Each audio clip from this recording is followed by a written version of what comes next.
तो अपना ये कहता है अगली प्रॉपर्टी कि जो इक्वी पोटेंशियल सरफेस होता है वो दो सरफेस कभी भी एक दूसरे को कट नहीं कर सकते।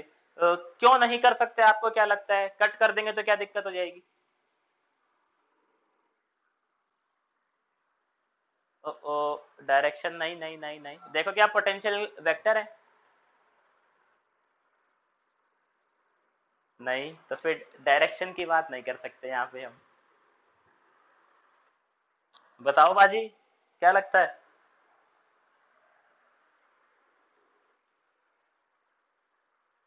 अच्छा दोबारा बताता हूँ। सवाल ये था कि दो इक्वी पोटेंशियल सरफेस कभी भी एक दूसरे को काटते नहीं है। ऐसा क्यों?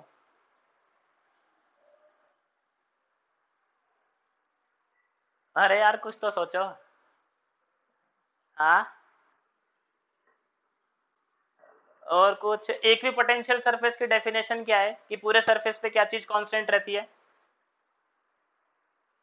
कांस्टेंट रहता है, हाँ ये बात हम समझते हैं। अगर मान लो पहला सरफेस है ये, इस पे पोटेंशियल है V1। अभी आपको दिक्कत समझ आएगी, देखना। मैं मानता हूँ एक दूसरा सरफेस है। हाँ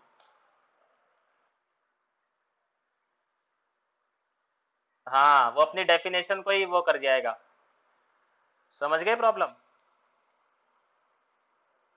ऐसे मानो कि ये दूसरा सरफेस था अपना, इस पे पोटेंशियल था V2।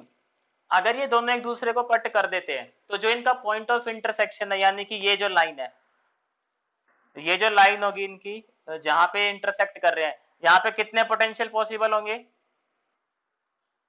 दो पोटेंशियल पॉसिबल होंगे, V1 और V2। लेकिन क्या ये एक भी पोटेंशियल सरफेस की डेफिनेशन कहती है? तो कॉन्ट्राडिक्ट कर जाता है डेफिनेशन को ही। डेफिनेशन क्या कहती है? पूरे सरफेस पे जो है वो एक ही पोटेंशियल मिलना चाहिए आपको। लेकिन अगर आप इंटरसेक्ट करवा देते हो तो सरफेस पे जो एक की जगह वो कितने पोटेंशियल मिलने लग जाएंगे आपको? दो। और दो मिलने लग जाएंगे तो क्या आपकी डेफिनेशन वो वैलिड रहेगी? नहीं रहेगी। तो इसलिए जो दो इक्विपोटेंशियल सरफेस हैं वो कभी भी इंटरसेक्ट नहीं कर सकते।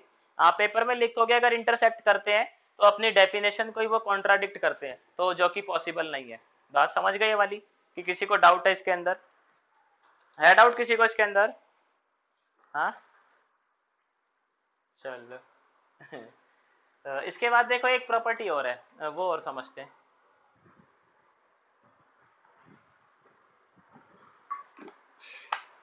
अगली प्रॉपर्टी ये कहती है कि ये जो इक्विपोटेंशियल सरफेस होते हैं ना, अगर आपकी इलेक्ट्रिक फील्ड स्ट्रांग है तो वहां होते हैं पास पास, और अगर आपकी इलेक्ट्रिक फील्ड है वीक वहां होते हैं दूर दूर। अभी बनाएंगे भी इक्विपोटेंशियल सरफेस कैसे बनते हैं। तो ऐसा क्यों कि स्ट्रॉन्ग फील्ड के अंदर जो इक्विपोटेंशियल सरफेस है वो पास पास मिलते हैं। मतलब एक सरफेस मिलेगा, वो थोड़ी सी आगे आपको दूसरा सरफेस मिल जाएगा, थोड़ी सी आगे तीसरा, थोड़ी सी आगे चौथा, ऐसे। लेकिन जो वीक होती है इलेक्ट्रिक फील्ड, वहां पे जो डिस्टेंस है वो ज्यादा होता है इक्विपोटेंशियल सरफेसेस के बीच का। तो ऐसा क्यों? इसका जो आंसर है वो आपके फॉर्मूले से है। देखो आपका ई होता है -dv/dr। अगर आप dr निकालते हो यहाँ पे, dv/e, dr डिस्टेंस होता है अपना।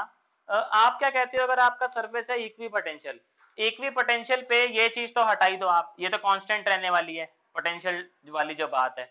ये कांस्टेंट है, ऊपर के लिख देते हैं इसकी जगह पे।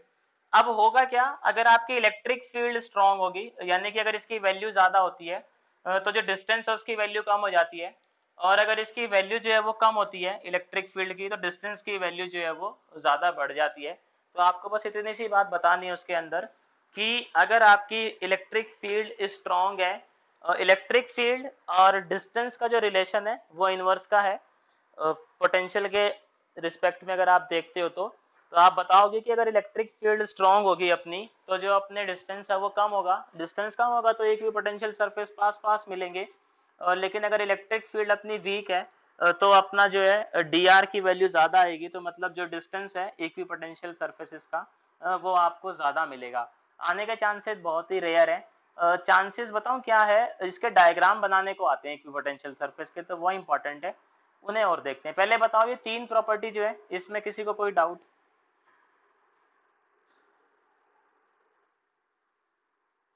हाँ देखो थर्ड वाले में क्या कहता है ई जैसे ई है वो होता है अपना माइनस को हटा ही दो, माइनस तो अपने को वो बस बताता है कि v की वैल्यू घटती है r के साथ। अब देखो मैं क्या कहता हूँ, इक्विपोटेंशियल सरफेस है, इसको हम ऐसे भी तो लिख सकते हैं v बाय आर। डी कब लिखते हैं अपन, जब अपना डिफरेंशिएशन या फिर हम बोलते हैं काफी स्मॉल चेंज के लिए निकाल रहे हैं। वैसे आप सिंपल v बाय आर भी लिख सकते हो, इसको नॉर्मल r लिख लो समझने के लिए, कोई दिक्कत नहीं है। हम क्या कहते हैं कि इक्विपोटेंशियल सरफेस पे ये v क्या होता है आपका कांस्टेंट होता है, तो v को हमने कांस्टेंट से रिप्लेस कर दिया। अब e और r में रिलेशन कैसा है, इनवर्स का। तो इससे हमें ये बात समझ आई, अगर e की वैल्यू ज्यादा करोगे तो जो r है वो वैल्यू कम हो जाएगी, और यहाँ पे जो r वो मानता है distance between two equipotential surfaces, कि जो r है अपना वो दो इक्विपोटेंशियल सरफेसेस का बीच का डिस्टेंस है। तो अगर आप e की वैल्यू ज्यादा करते हो, यानी कि अगर स्ट्रॉन्ग फील्ड है तो r की वैल्यू ऑटोमेटिकली कम हो जाएगी, और अगर अपनी वीक फील्ड है मतलब e की वैल्यू कम है तो अपनी r की वैल्यू जो है वो बढ़ जाएगी। बस इतनी सी बात है। अब हुआ कुछ क्लियर? नहीं हुआ है राजपूत जी? कुछ आया पल्ले पड़ा राजपूत जी? ना आए तो बताओ, दोबारा बताऊं यार। इसके बाद जो है डायग्राम है अपने बनाने को है इक्विपोटेंशियल सरफेसेस के, उससे पहले जो है थोड़ी सी कुछ बातें कर लेते हैं माइंड से रिलेटेड, थोड़ा सा जो है अपना टॉपिक से हटते हैं और फिर वापस आते हैं टॉपिक पे इसी पे ही। देखो दुनिया में ना दो तरह की थिंकिंग है माइंड के बेसिस पे, एक होती है फोकस्ड थिंक और एक होता है आपका डिफ्यूज थिंकिंग। दो प्रोसेस चलती हैं ब्रेन के अंदर, ये आपका यूजफुल है फिजिक्स और मैथमेटिक्स में, इनको समझना, और वहाँ पे जो आप इस चीज़ का फ़ायदा उठा सकते हो। तो ब्रेन जो है वो दो मोड पे काम करता है, एक तो अपना है फोकस मोड और एक है अपना डिफ्यूज मोड। तो नाम से आप समझ ही रहे होगे फोकस और डिफ्यूज मोड। मैं आपको थोड़ा सा एग्जांपल देता हूँ, आपको समझ आएगा। फोकस मोड वो है जो अभी होगा आपका, मतलब आप, मैं कोई बोर्ड पे चीज लिख रहा हूँ और आप, क्या चीज, हाँ वही वाला फोकस मोड है, मतलब तुम आप जो है वो एक चीज के बारे में सोच रहे हो, बाकी सब, हाँ बाकी सब चीजों को हटा रहे हो। दूसरा मोड अपना डिफ्यूज मोड। डिफ्यूज मोड कब होता है, जब हम ऐसे ही लेटे हुए होते हैं या फिर आप टहल रहे होते हो या आप कोई गेम प्ले कर रहे हो, मतलब सीरियस वाला नहीं, वैसे ही टहल रहे हो नॉर्मल, ऐसे ही चल रहे हो, गाने सुन रहे हो, तो आपका जो है वो डिफ्यूज मोड जो है ब्रेन का ऑन रहता है। तो आपको क्या लगता है कि कौन सा मोड जो है वो ज्यादा बढ़िया है, फोकस मोड ज्यादा बढ़िया है कि डिफ्यूज मोड ज्यादा बढ़िया है? डिफ्यूज मोड वो है कि जब हम गेम वेम खेलते हैं या फिर हम ऐसे नॉर्मल टहल रहे हैं या फिर गाने सुन रहे हैं, सो रहे हैं, तो डिफ्यूज मोड चलता है। सीखने के लिए, सीखने के लिए, सीखने की बात हो रही है लाला जी यहाँ पे। हाँ सीखने के लिए देखो। अब देखो, अब थोड़ा सा और आपको क्लियर करता हूँ। मान लो आपने देखा है जो पिन पिन बॉल होती है, गेम खेलिएगा कभी पिन बॉल? पुराने कंप्यूटर में आती थी। उसमें क्या होता है, उसमें ना बम्प होते हैं, मतलब रबड़ से बॉल टकराती है और फिर उछलती है, फिर टकराती है फिर उछलती है। इधर इधर जो है वो क्या होता है अपना, इधर स्प्रिंग लगा होता है और यहाँ पे बॉल रखी होती है, ऐसा ही होता है। हम इसको पुश करते हैं, हाँ विंडो एक्सपी में। तो होता क्या है, ये जो बॉल है वो जो है वो यहाँ से ऐसे आती है और फिर टच होना स्टार्ट होती है बम्प्स पे। अब देखो फोकस मोड में क्या होता है, समझना बात को। फोकस मोड में जो है आप किसी एक चीज के इर्द गिर्द सोचते हो, मतलब ये समझना ये आपका थॉट है, जो आपको थॉट आ रहा है वो ये है आपका, और थॉट आपने पुश करा मतलब ट्रिगर हुआ ब्रेन के अंदर, आपका मोड था फोकस। फोकस मोड में क्या होता है, ये बम्प्स जो है वो पास पास होते हैं, तो आपका जो थॉट है वो इन्हीं बम्प्स के जो अराउंड है वो ऐसे घूमता रहेगा, मतलब एक स्पेसिफिक एरिया में जो है आपका थॉट चलता रहेगा। अब इसमें देखो वैसे तो ये बहुत बढ़िया है, कोई नई चीज समझनी है तो होना भी चाहिए फोकस मोड, कि आपके जो सारे के सारे थॉट हैं उस चीज से रिलेटेड ही होने चाहिए। लेकिन आप कोई मैथमेटिक्स या फिर फिजिक्स में कोई मुश्किल न्यूमेरिकल कर रहे हो और ना आपको आ नहीं रहा वो न्यूमेरिकल, मतलब समझ नहीं आ रहा कि हम करें क्या, वो देखो ऐसा क्यों होता है, उसका मैं रीजन समझाता हूँ। आप जब किसी न्यूमेरिकल को देखते हो तो आप जो फोकस मोड है उसको एक्टिवेट कर देते हो, कंसंट्रेट कर रहे हो, जो ब्रेन है वो अपना फोकस मोड स्टार्ट कर देता है। अब होता क्या है कि आपने जो चीजें पढ़ी हैं या उस टाइम पे जो न्यूमेरिकल में बातें लिखी हैं आपको उसी से रिलेटेड थॉट आते हैं। जैसे इलेक्ट्रिक फील्ड पूछा है तो हमें इलेक्ट्रिक फील्ड से रिलेटेड थॉट आएंगे कि इलेक्ट्रिक फील्ड का फॉर्मूला ये होता है, इलेक्ट्रिक फील्ड जो है शेल में ये होती है, शीट के अंदर ये होती है, लीनियर चार्ज के अंदर ये होती है, रिंग के अंदर ये होती है। तो हमारे जो ब्रेन है उसके अंदर ये सब बातें चल रही होंगी उस टाइम पे। हम ये देख रहे होंगे हमने ये केस देखे थे। लेकिन एक बात सोचना आप, जब भी आप फोकस मोड में होते ना तो आपको कोई नया थॉट नहीं आता। नया मतलब आप सिर्फ ब्रेन के अंदर वही चीजें आती है जो आप पहले से पढ़ चुके हो। और जैसे कि इलेक्ट्रिक फील्ड के बारे में अगर सोच रहे हो आप फोकस मोड में जाके कोई सवाल पढ़ते हो तो ऑटोमेटिकली फोकस मोड में चले जाते हो। उसके बाद आपको इलेक्ट्रिक फील्ड से जो चीजें पड़ी हुई हैं पुरानी चीजें वही आपको याद आएंगी। अब हो सकता है जो आप क्वेश्चन कर रहे हो उसका सॉल्यूशन कहीं यहाँ पे हो, नीचे वाले जो अपने बम्स हैं यहाँ पे जाके कहीं मिले, लेकिन आपका जो ब्रेन है वो यहीं तक काम कर रहा है, तो दिक्कत है। अब सवाल ये है कि जो अपना थॉट है वो नीचे तक कैसे पहुंचेगा। वो पहुंचता है अपना डिफ्यूज्ड थिंकिंग के अंदर, मतलब डिफ्यूज मोड में। डिफ्यूज मोड में क्या होता है कि अपने जो कनेक्शंस होते हैं, आप इनको डॉट बोलो, न्यूरॉन बोलो, कनेक्शन बोलो, ये होते हैं काफी दूर दूर। तो जो अपना थॉट है वो कहीं भी चला जाता है। अब इसको एक्टिवेट कैसे करते हैं, डिफ्यूज मोड में जो है आप ये समझना है, आप न्यूरॉन बोल दो इनको या डॉट बोल दो या पॉइंट बोल दो, ये दूर दूर होते हैं काफी। और जब आप कोई नया थॉट इंजेक्ट करते हो डिफ्यूज मोड के अंदर तो उसके पास क्या है, वो यहाँ से टकराएगा, यहाँ जा सकता है, यहाँ जा सकता है, समझ रहे हो, और यहाँ निकल जाएगा। उसके पास पॉसिबिलिटी बहुत सारी है। लेकिन फोकस मोड में क्या होता है कि एक वो स्पेसिफिक एरिया में कंसंट्रेट होकर रह जाता है अगर आप फोकस मोड में चलते हो तो। जो भी मुश्किल प्रॉब्लम होती है ना, ऐसा देखा गया है, साइंटिफिक स्टडी है, वो ज्यादा अच्छी तरीके से बंदा सॉल्व कर पाता है डिफ्यूज मोड में। इसके मैं एग्जांपल बताता हूँ, आपके साथ हुआ हो या ना हुआ हो, मैंने खुद ने ये चीज ऑब्जर्व करी है। मैथमेटिक्स देखना कभी आप, कोई इंटीग्रेशन, डिफरेंशिएशन या जो आपको मुश्किल क्वेश्चन लगे, मतलब जो अभी आपसे नहीं हो रहा वो क्वेश्चन जो है, आप क्या करो, उसको क्वेश्चन को कर दो एक बारी, नहीं हुआ कोई बात नहीं, आप जो है एक वॉक पे चले जाओ। जब वॉक पे जाते हो तो डिफ्यूज थिंकिंग जो है वो स्टार्ट हो जाती है। और डिफ्यूज मोड के साथ साथ ये समझना, एक हमारे ब्रेन में होता है सबकॉन्शियस ब्रेन, है ना। हमें नहीं मालूम सबकॉन्शियस ब्रेन में क्या चल रहा होता है, लेकिन 90% जो डिसीजन होते हैं अपने दिन के, 90% डिसीजन वो सबकॉन्शियस ब्रेन लेता है। मतलब वो ट्रिगर करता है आपको और आपको पता भी नहीं लगता। सुबह अलार्म बजता है, एग्जाम्पल बताता हूँ, अलार्म बजता है, अलार्म बंद करके सो जाते हो, आप सोचते नहीं हो उस टाइम पे, आपका सबकॉन्शियस ब्रेन आपको देता है, आपके पास 5 सेकंड होते हैं, ये भी साइंटिफिक स्टडी है। अगर अलार्म बजने के 5 सेकंड के अंदर अंदर आप उठ के बैठ जाते हो या थोड़ा सा वॉक कर लेते हो तो आपका ब्रेन जो है वो एक्टिवेट हो जाता है, तो आप सोओगे नहीं वापस, आप अपनी मर्जी से सोओगे, वैसे नहीं सोओगे। लेकिन अगर 5 सेकंड आप स्किप कर देते हो तो आपका सबकॉन्शियस ब्रेन अपने आप डिसीजन लेता है कि अलार्म को जो है वो ऑफ करना है और आप सो जाते हो बढ़िया।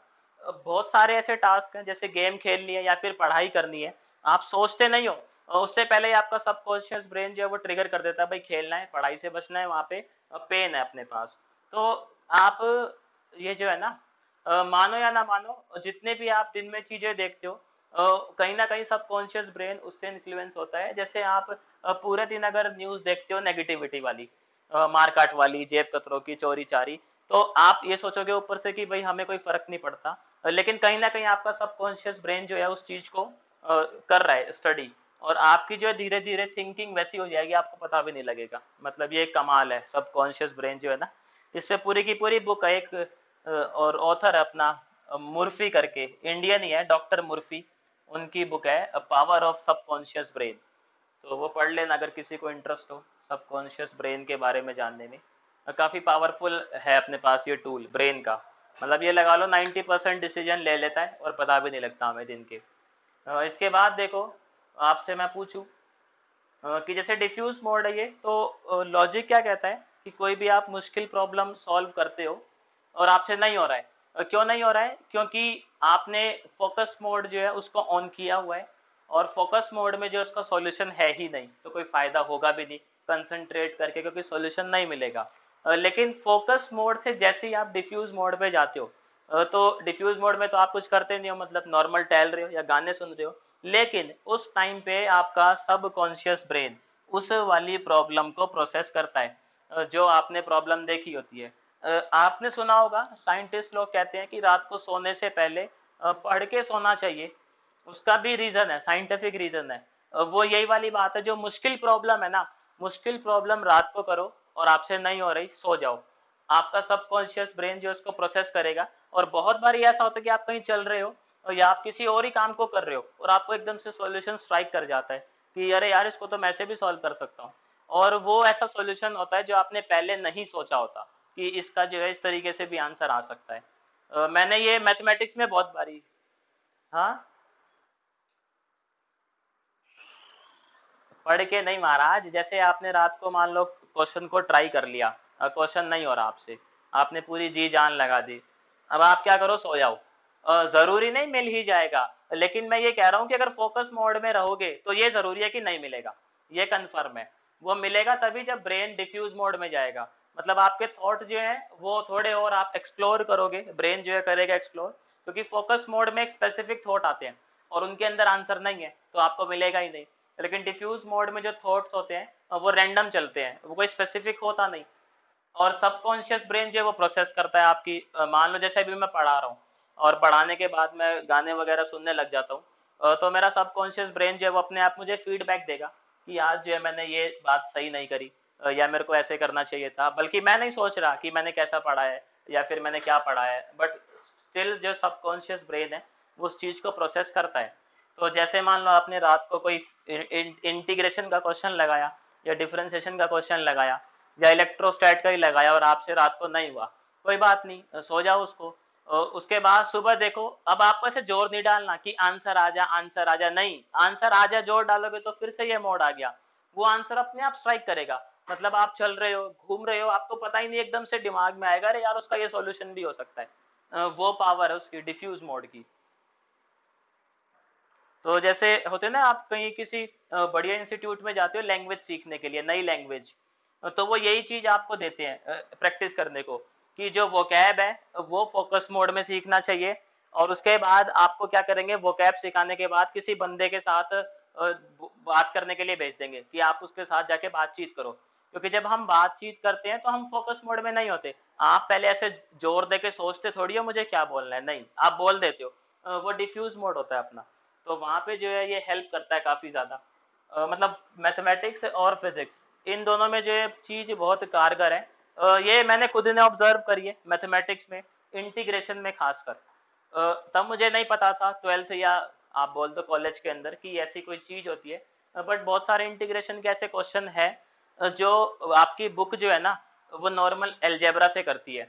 और एलजेब्रा में क्या है, दिक्कत बहुत आती है, मतलब तकलीफ बहुत होती है सॉल्व करने में, गंदे गंदे एक्सप्रेशन आते हैं। तो मैं सोचता था कि ट्रिगो जो है, ट्रिगो से आप 90% क्वेश्चन जो है वो कर सकते हो, एलजेब्रा को रिप्लेस कर सकता है ट्रिगो, अगर आप करना चाहो तो मैं हर एक क्वेश्चन को ट्राई करता था कि ट्रिगो से कर लूं, क्योंकि ट्रिगो में थोड़ा आसान हो जाता है करना। लेकिन कई बारी जो है मेरे को नहीं आता था आंसर या फिर मैं फंस गया। उसके बाद कभी ऐसा होता था कि एक क्वेश्चन था 6 नंबर का, अभी भी याद है मेरे को, वो उसका सॉल्यूशन मेरे को ऐसे ही आया था। मतलब फुटबॉल खेल रहे थे ग्राउंड में, ट्वेल्थ क्लास की बात है, तो एकदम से मेरे को ये आ गया कि यार इसको मैं ऐसे लट करके कर सकता हूँ, और करा तो हो गया सॉल्व। और वैसे मेरे से नहीं हो रहा था, मैं 2-3 दिन से लगा हुआ था, 6 नंबर का क्वेश्चन आता था बोर्ड के अंदर वो। तो ये इसकी पावर है फोकस मोड और डिफ्यूज मोड की, दोनों ही जरूरी है। तो साइंस ये कहता है कि जब आप कोई चीज सीख रहे हो तो फोकस मोड रखो, सीखने के बाद डिफ्यूज मोड में चले जाओ। मतलब कोई नई चीज सीखने के बाद सोना बहुत जरूरी है, आराम करना जरूरी है। जैसे कोई नई चीज सीखते हो तुरंत बाद उसके आराम करो, या फिर टहलने निकल जाओ, वो सबसे बढ़िया है। सो जाओ या फिर वॉक पे चले जाओ, आधे घंटे 20 मिनट की वॉक लो, एकदम बढ़िया से सेट हो जाता है। इसका रीजन भी बताता हूँ, देखो मैं क्यों करना चाहिए। हाँ होना चाहिए लेकिन नहीं देते, वो बात अलग है। मतलब साइंटिफिक जो स्टडीज है वो ये कहती हैं कि होना चाहिए। उसका भी बताता हूँ मैं आपको, थ्योरी है पूरी की पूरी साइंटिफिक जो है ना, पढ़ाई के ऊपर। ये बुक है, बुक एक मैंने बताई ना, डॉक्टर मुर्फी की बुक है, पावर ऑफ सबकॉन्शियस ब्रेन। क्या? क्या कह रहे हो? मैंने यार वैसी 5-6 बुकें पढ़ ली, तुम एक की बात कर रहे हो। अब मैं यही काम करता हूँ, क्योंकि मेरा तो पढ़ने का तो काम हो गया है पूरा। अब लॉकडाउन चल रहा है वैसे भी, समझ रहे हो बात। और बीटेक तक बहुत होता है, मतलब जितना आप पढ़ सकते हो पढ़ लो। उसके बाद जो है वो पढ़ने का कम होता है और खोजने का ज़्यादा होता है।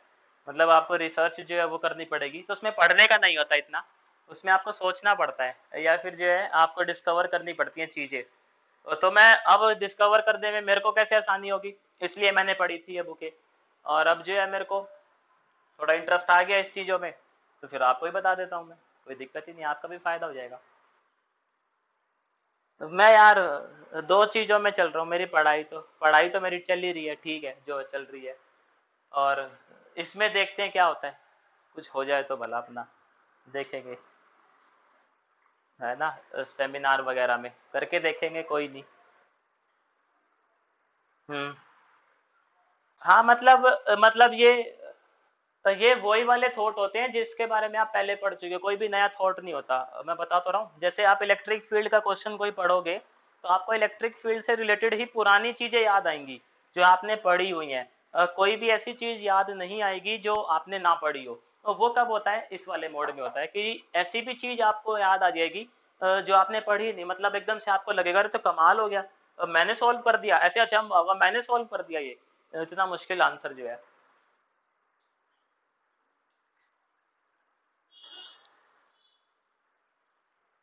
वो डिफ्यूज सपने हैं, सपने रैंडम होते हैं, वो डिफ्यूज मोड के होते हैं, फोकस मोड के नहीं होते, है ना। अब देखो जो साइंट हाँ सुनो, थोड़ी पहले बात सुनो यार, फिर करते हैं आपसे भी बात। साइंटिफिक स्टडी ये कहती है कि मैक्सिमम जो है आप कंसंट्रेट जो कर सकते हो वो 25 मिनट है। 25 मिनट से ज़्यादा नहीं कर सकते। अगर उससे ज़्यादा कोई बोलता है कि अगर मैं 1 घंटे तक पढ़ता हूँ और पूरे के पूरे 1 घंटे तक मेरा फोकस मोड ऑन रहता है, तो झूठ बोलता है वो। और 25 मिनट से ज़्यादा फोकस मोड ऑन नहीं रहता, उसके बाद जो है आप इधर उधर निकल ही जाते हो। अरे नहीं, उस साधु भी नहीं यार, 25 मिनट के बाद आप इधर उधर निकल जाते हो, मानो चाहे मत मानो इस बात को। मतलब आपको पेन पकड़ा हुआ है, पेन से रिलेटेड ख्याल आने लग जाएंगे कि यार ये पेन बेकार है, वो पेन बढ़िया है। या फिर कोई, या गाना बजने लग जाएगा ब्रेन के अंदर, कोई भी गाना आ जाएगा, समझ रहे हो, तो ये दिक्कत है। तो वो ये स्टडी ये कहती है 25 मिनट आप जो है अपनी नॉर्मल पढ़ो जो भी पढ़ना चाह रहे हो, उसके बाद 5 मिनट जो है वो आपका होना चाहिए ब्रेक। ब्रेक मतलब थोड़ा सा टहल लो, वो सबसे बेस्ट है टहलना जो है ना। इसके दो फायदे हैं, एक तो आप फोकस मोड से हट जाते हो, उसका भी मैं फायदा बताता हूँ।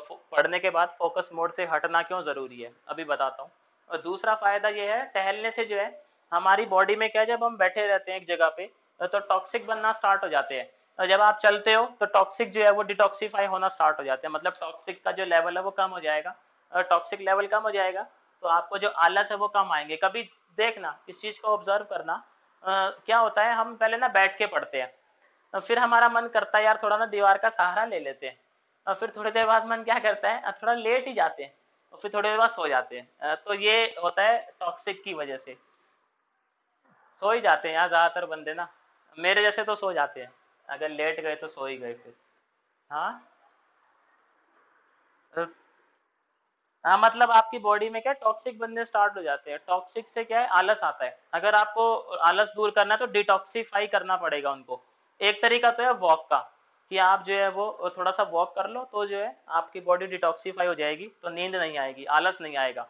और दूसरा तरीका क्या है, यही नींद से बचने का, आप जो है वो पानी जो है वो ज्यादा पिए, पानी ज्यादा पीते हो तब भी आपको जो है वो नींद नहीं आती, ब्रेन एक्टिव रहता है। तीसरा जो है तरीका नींद ना आने का, वो ये है आप जो है वज्रासन में बैठे, जिस पोज में नमाज करी जाती है वो वाला पोज। उसका साइंटिफिक रीजन है, क्योंकि जब आप उस वाले पोज में बैठते हो तो आपकी जो बैक है वो बिल्कुल स्ट्रेट होती है, कभी देखना इस चीज को। जब भी आप वज्रासन में बैठते हो जिसे जिसमें नमाज पढ़ते हैं, तो बैक क्या अपनी बिल्कुल स्ट्रेट होती है। बैक जब स्ट्रेट होती है तो सबसे ज्यादा ऑक्सीजन ट्रांसफर होती है ब्रेन को। जो ऑक्सीजन जाती है ब्रेन के अंदर, अगर वो देखा जाए तो जब अपनी बैक सीधी होती है तो सबसे ज्यादा जाती है, ऑक्सीजन ज्यादा जाएगी तो अपना ब्रेन जो है वो ज्यादा एक्टिव रहेगा। ज़्यादा एक्टिव रहेगा तो आपको चीज़ें जो है वो ज़्यादा जल्दी समझ आएंगी। तो ये साइंटिफिक स्टडी है इसके पीछे पूरी, कि वज्रासन में अगर बैठते हो तो आपको नींद नहीं आ सकती अनलेस और अनटिल आपके अंदर से ना आ जाए कि सोना ही अब तो, है ना। दूसरा ये है कि पानी पीते रहो, जो है बॉडी को हाइड्रेटेड रखो तब भी नींद नहीं आती, ज़्यादा पानी पी लो पक्का ही नींद नहीं आएगी आपको, फिर तो कोशिश भी करोगे तब भी नहीं आएगी। और तीसरी बात जो मैंने बताई, कि 25 मिनट पढ़ो पहले, उसके बाद 5 मिनट जो है वो टहल लो इधर उधर घर के अंदर ही थोड़ा सा, या 10 मिनट टहल लो। अब देखो, आपसे सवाल पूछता हूँ, आप बताना कि फोकस मोड से डिफ्यूज मोड में जाना जरूरी क्यों, आप खुद बताओगे। आप एक दीवार बना रहे हो, दीवार में क्या होती है, ईंटें होती है, ईंटें मैंने लगाई, इसके ऊपर मुझे एक लेयर और लगानी है और मैं सीमेंट लगाता हूँ, सीमेंट के बाद दूसरी लेयर बनाना स्टार्ट करते हैं। तो जो सीमेंट है, अगर हम इसको बिना सूखे इसके ऊपर दीवार खड़ी करते जाएं तो क्या दीवार अपनी खड़ी हो पाएगी, बताओ। जो अब नहीं हो पाएगी ना, गिर जाएगी, क्योंकि सीमेंट जो है उसको सूखने के लिए टाइम चाहिए, सूखेगी तो स्ट्रांग हो जाएगा, स्ट्रांग हो जाएगा तो दीवार बना सकते हैं। सेम अपने थॉट्स के साथ है, या अपने कॉन्सेप्ट के साथ है। जैसे आप आज एक चीज सीख रहे हो, इक्वी पोटेंशियल सरफेस, तो होता क्या है, जब भी हम कोई नई चीज सीखते हैं तो ब्रेन में उसके बनते हैं पैटर्न, पैटर्न को आप समझो यही चीज, दीवार, दीवार कब मजबूत बनती जाएगी आपकी, जब आपके पैटर्न जो है वो स्ट्रॉन्ग होते जाएंगे। तो हमें पैटर्न को ब्रेन के अंदर मतलब मजबूत करने के लिए टाइम देना पड़ता है, डिफ्यूज मोड में जाना पड़ता है। हमेशा फोकस मोड में रहोगे या आप पूरे दिन ये सोचो कि मैं नई नई चीजें ही सीखता रहूं, तो कुछ नहीं सीख पाओगे ढंग से। ढंग से सीखना है तो एक चीज सीखो, उसके बाद सोना जरूरी है, क्योंकि जब आप सोते हो तो आपके देखो दो मेमोरी होती है, एक टेम्परेरी मेमोरी होती है, एक होती है परमानेंट। टेम्परेरी मेमोरी वो होती है, जैसे मैंने कोई सेंटेंस पढ़ा, आप फोन नंबर देखो, और इसका बताता हूँ एग्जांपल, फोन नंबर आप किसी का याद करते हो तो वो टेम्परेरी मेमोरी में होता है, थोड़े टाइम के बाद क्या होता है, फोन नंबर दिमाग से गायब हो जाता है ना। आप कोई भी बुक पढ़ते हो और जैसे सिर्फ रीडिंग कर रहे हो, तो रीडिंग करते टाइम जो चीजें हैं वो टेम्परेरी मेमोरी में जाती हैं, परमानेंट में नहीं जाती। और जो बच्चे हाईलाइटर लेके बैठते हैं ना, मैं उनका मिथ दूर कर दूं, हाईलाइट करने से कुछ नहीं होता अनलेस अनटिल आप उस चीज को कॉपी में ना लिखो। आप कितनी बुक हाईलाइट कर लो तो कुछ नहीं होने वाला, चीजें आपकी टेम्परेरी मेमोरी में ही जाएंगी, आप उसके बाद थोड़ी देर बाद भूल जाओगे। तो होता क्या है तरीका, कि रात को सोने से पहले आपको वो चीजें पढ़नी है, एक बारी रिवाइज करनी है जिनको आप परमानेंट मेमोरी में शिफ्ट करना चाहते हैं। ये रात को या फिर कभी भी सोने से पहले, तो जैसे आपने कोई नई चीज सीखी, अभी फोकस मोड ऑन अपना, उसके बाद हमें ये चाहिए कि ये चीज परमानेंट हो जाए ब्रेन के अंदर, तो हमें क्या करना है, इसके जस्ट बाद आराम करना है और सो जाना है। वो सबसे बेस्ट तरीका है टेम्परेरी चीजों को परमानेंट करने का। जब हम सोते हैं ना तो हमारे, अरे वो तो साइंटिफिक रीजन है ना, सुबह जब जल्दी उठते हो तो आपके न्यूरॉन जो है वो ज्यादा एक्टिव होते हैं, ज्यादा एक्टिव होंगे तो मुश्किल काम जो आपको आसान लगेगा ब्रेन को। अब वो अपनी अपनी अपनी अपनी है यार इच्छा। तो जब आप सोते हो ना, तो सुन लो यार, टेम्परेरी ब्रेन से चीजें जाती है परमानेंट मेमोरी के अंदर, तो इसलिए नई चीज सीखने के बाद आपको सो जाना चाहिए, वो बेस्ट होता है। उससे क्या है, चीज को सीखने की जो पावर है आपकी और जो उसको रिटेन रखने की कैपेबिलिटी है वो बहुत ज्यादा इंक्रीज हो जाएगी। मतलब आपको खुद हैरानी होगी, ये ट्राई करके अगर आप देखो, एक महीना देख लो ट्राई करके, आपको रिजल्ट जो है वो खुद ब खुद आपको दिख जाएंगे कि पहले जो आपको चीजें कितनी याद रहती थी और अब जो है आपको कितनी याद रह रही है। इसी के साथ में आप माइंड मैप और यूज करो, पहले माइंड मैप बनाओ, उसको रात को सोने से पहले पढ़ के सो जाओ, या कभी भी सोने से पहले उसको एक बारी पढ़ लो माइंड मैप को सिंपल, और सो जाओ। और आप देखो आपको जो चीजें हैं वो कितने ज्यादा टाइम तक और कितने अच्छे से याद रहती है। एक महीना ट्राई करके देख लो, ज्यादा नहीं, तो आपको जो चीजें पता लग जाएंगी। इस चीज को भी ट्राई करके देखो, मैथमेटिक्स और फिजिक्स के अंदर, ज्यादा नहीं, एक महीने ही मैं कह रहा हूँ ट्राई कर लो, और कि जो मुश्किल प्रॉब्लम्स होती है उनको पहले ट्राई करो, नहीं हो रही कोई बात नहीं, देन वॉक करने निकल जाओ, या फिर आप, हाँ, अरे मैं तो बता रहा हूँ यार, फायदे की बात है ये, मेरा क्या है।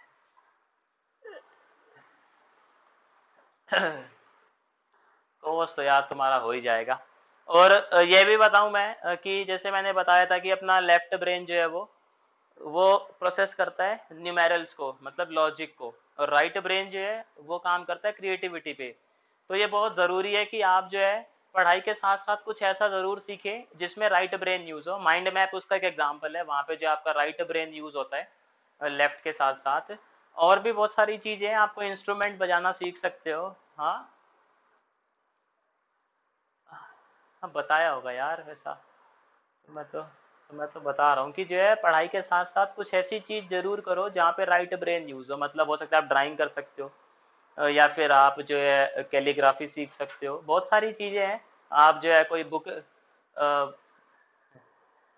रीड कर सकते हो कोई, जहाँ पे जो है राइट ब्रेन यूज होता हो। ब्रेन जो है बहुत पावरफुल है, इसका मैंने बताया था एग्जांपल, जब रोड क्रॉस करते हो तब देख लो आप कितनी कॉम्प्लेक्स कैलकुलेशन करते हो, रोड क्रॉस कर जाते हो आप। तो जो डम से डम बच्चा होता है वो बच्चा डम नहीं है, बस अपना ब्रेन जो है वो उसको यूटिलाइज करना नहीं आ रहा है, बाकी ब्रेन उसका भी पावरफुल ही है, वरना वो रोड पार नहीं कर पाता अगर पावरफुल नहीं होता तो ब्रेन।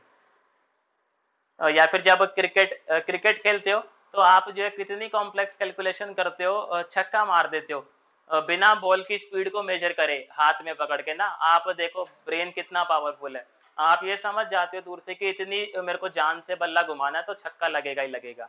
तो ब्रेन पावरफुल है बहुत ज्यादा। अब वो अलग बात, आप उसको यूटिलाइज किस वे में करते हो। तो चलो यही था आज का जो ज्ञान था, कि दो मोड है अपने, फोकस और डिफ्यूज। ट्राई करके देखना। नहीं अभी करेंगे ना आगे, आप ही इक्वी पोटेंशियल पे आते हैं वापस।